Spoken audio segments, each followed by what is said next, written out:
L'augmentation du pouvoir d'achat, elle est possible par une amélioration du savoir d'achat et par une réduction du vouloir d'achat. Donc j'entends bien qu'il y a sans doute effectivement 3 à 4% de la population qui sont vraiment dans des problèmes financiers lourds et qui vont faire que ceux-là, il faut leur donner un coup de pouce financier direct pour les remettre sur le chemin d'un pouvoir d'achat acceptable et qu'ils puissent vivre, quoi.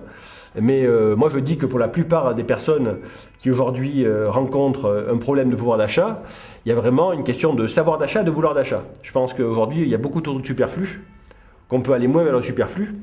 Et en termes de savoir d'achat, par exemple, j'explique dans un de mes bouquins que par l'utilisation d'Internet, par exemple, pour avoir des prix différents chez tel et tel fournisseur, par la simple utilisation du téléphone, qui se font, par exemple, en termes d'assurance, les gens fonctionnent sur des habitudes d'achat. Les gens aujourd'hui, ils sont tous assurés pour la voiture et pour la maison, au même endroit depuis des années, parce que c'est une habitude. Et j'explique que l'habitude d'achat, c'est un ennemi du pouvoir d'achat. Et simplement, si vous utilisez votre téléphone, avec 2 heures de téléphone, vous savez comment vous voulez assurer votre voiture ou assurer votre maison, eh bien, vous allez pouvoir avoir des comparatifs de prix, vous verrez que vous ferez des économies. Aujourd'hui, l'EDF propose une étude économique sur votre consommation d'énergie gratuite. Vous faites le 3939, et bien gratuitement, EDF va vous expliquer, ou Enercop, qui est une boîte qui vend de l'énergie verte, ou Enercop va vous expliquer comment consommer moins d'énergie, quoi.